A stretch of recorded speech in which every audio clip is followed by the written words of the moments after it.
Општина Бутел продолжува со привремени вработувања, обвинува Дарко Костовски од Општинскиот комитет на ВМРО ДПМН во Бутел. Тој на Фејсбук пишува дека Општина Бутел на чело со градоначалникот Велимир Смилевски на 10 април склучил договори за вработување вредни 456.000 евра и тоа за над 130 привремени работни места за период од една година. Костовски прашува дали градоначалникот смета дека треба да потроши половина милион евра и тоа за привремени вработување на партиски кадри, и тоа во време на една од најголемите здравствени и економски кризи во земјава. Алфа побара објаснување од градоначалникот Велимир Смилевски, но тој не одговори на нашите повици. Градоначалникот треба да одговори на кој начин се избрани овие 130 вработени и дали општината има потреба од толку голем број сега во време на криза. Костовски бара од градоначалникот на Бутел јавно да ги објави вработените со име и презиме, но и на кои позиции тие се ангажирани. И додека економијата е на стаклени нозе и граѓаните стравуваат за своите работни места и висината на платите, сепак дел од општините распишуваат огласи за вработување, но и тендери за цвеќиња.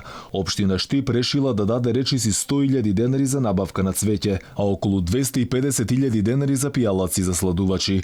Градоначалникот Благој Бочварски се правда дека двата тендера не биле подпишани во време на вонредна состојба, а и државата не им бранела да ги трошат тие пари. Во меѓувреме дополнителната министерка за јавна администрација предупреди на 65 договори со агенции за привремени вработувања кои од буџетот на државата ќе потрошат милиони евра. Дел од нив се во Газибаба, за кои градоначалникот вели дека тие биле продолжување на оние договори кои биле на определено време. Претходно се огласи и од антикорупцијската комисија. Вела дека во услови на криза постојат зголемени ризици од корупција и злоупотреба, па им порача на службите да ги почитуваат начелата на законитост, но и професионалните стандарди при извршување на своите јавни овластувања и должности.